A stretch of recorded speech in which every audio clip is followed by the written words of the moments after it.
প্রথমে আমি কৃতজ্ঞতা প্রকাশ করছি এবং কৃতজ্ঞ চিত্তে স্মরণ করছি মহান স্বাধীনতা যুদ্ধের সেই মহান বীর যোদ্ধাদের, যাদের আত্মত্যাগে বাংলাদেশ 1971 সালে এই 16ই ডিসেম্বর স্বাধীন হয়েছিল।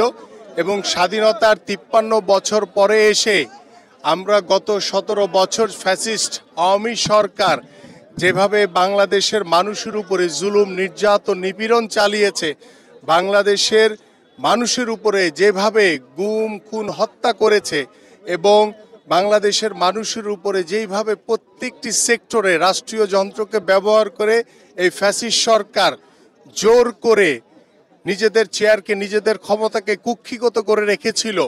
গত জুলাই আগস্টে বাংলাদেশ বিএনপির ভারপ্রাপ্ত চেয়ারম্যান জনাব তারেক রহমানের নেতৃত্বে গত 17 বছর ধরে আমরা যে আন্দোলন করেছি, যে সংগ্রাম করেছি, এই গত জুলাই আগস্টে তার সফলতা হিসেবে বাংলাদেশ নতুনভাবে স্বাধীন হয়েছে, বাংলাদেশ স্বৈরাচার মুক্ত হয়েছে। এবং সেই স্বৈরাচার মুক্ত বাংলাদেশে সেই নতুন স্বাধীনতার যে বাংলাদেশ হয়েছে, সেই স্বাধীন বাংলাদেশে আমরা আর কোনো ভবিষ্যতে কোনো স্বৈরাচার দেখতে চাই না। আমরা চাই বাংলাদেশের আগামীতে যিনি বাংলাদেশকে নেতৃত্ব দিবেন, বিএনপির ভারপ্রাপ্ত চেয়ারম্যান জনাব তারেক রহমানের নেতৃত্বে বাংলাদেশে একটি নতুন সুন্দর সমাজ গড়ে উঠবে, বাংলাদেশে একটি সুন্দর সমৃদ্ধশালী বাংলাদেশ গড়ব, সেই লক্ষ্য নিয়ে। এবং আজকে দেখেছেন, আজকে এই স্বৈরাচার মুক্ত বাংলাদেশে, এই স্বাধীন বাংলাদেশে আজকে আমাদের এই জিয়াউর রহমানের মাজারে মানুষের লক্ষ লক্ষ মানুষের যে ঢল নেমে এসছে, এতেই বোঝা যায় যে বাংলাদেশের মানুষের ভিতরে একটি উৎসাহ উদ্দীপনা ফিরে এসছে এবং স্বাধীনভাবে তারা তাদের মতামত প্রকাশ করতে পারছে, স্বাধীনভাবে তারা চলাচল করতে পারছে, স্বাধীনভাবে তারা এই বিজয় দিবসকে উদযাপন করতে পারছে। এবং আমাদের মাননীয় মহাসচিব তিনি স্মৃতিসৌধে যাওয়ার সময় তিনি অসুস্থ হয়ে পড়েছেন, তিনি সিএমএইচে চিকিৎসাধীন অবস্থায় রয়েছেন। আমরা তার আশু রোগ মুক্তি কামনা করছি এবং আমরা কৃতজ্ঞ চিত্তে স্মরণ করছি আমাদের শহীদ রাষ্ট্রপতি জিয়াউর রহমানকে, যার ঘোষণার মাধ্যমে বাংলাদেশ স্বাধীন হয়েছিল। এবং আমি কৃতজ্ঞ চিত্তে স্মরণ করছি আমাদের বাংলাদেশের সবচেয়ে জনপ্রিয় নেত্রী, দেশনেত্রী বেগম খালেদা জিয়াকে।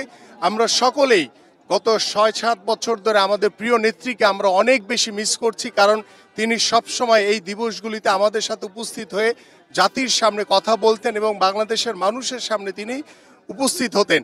কিন্তু গত কয়েক বছর ধরে তিনি অসুস্থ অবস্থা এবং আমরা তার সকল রোগের আশু রোগ মুক্তি কামনা করছি এবং আমরা কৃতজ্ঞ চিত্তে এখনো অপেক্ষা করছি আমাদের বিএনপির ভারপ্রাপ্ত চেয়ারম্যান জনাব তারেক রহমানের অপেক্ষায়।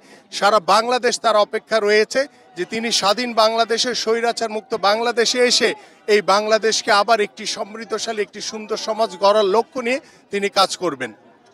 বিষয় না, আপনার বুঝতে হবে যে আজকের মানুষের অধিকার আগের পরাজিত যে ফ্যাসিবাদ তারা কেড়ে নিয়েছিল। দীর্ঘ 15 বছর মানুষ ভোট দিতে পারে নাই, কাজে মানুষের সে অধিকার ফিরে পেতে চায়। এবং আজকের এই সরকারের যেটা উচিত, যে এখন যেটা আমরা বলতেছি, ওরা 3 মাস 6 মাস সময় নেই, কিন্তু একটা রোড ম্যাপ দিচ্ছে না কেন? অর্থাৎ আমরা এই করতে চাই এবং এই এত মাস বা এত সময় আমরা একটা নির্বাচন করতে চাই। এই ব্যাপারে দরকার হলে, প্রয়োজন হলে রাজনৈতিক দলগুলোর সাথে আলোচনা করতে পারে, তাই না? সমাজের ফ্যাক্টর যারা আছে তাদের সাথে কথা বলতে পারে। কথা বলে, আমরা তো এই সরকার তো আমাদের, এই সরকারে আমরা সরকারে নাই, কিন্তু সরকারের যে কোনো ব্যর্থতার দায় দায়িত্ব কিন্তু আমাদের উপর এসে পড়ে।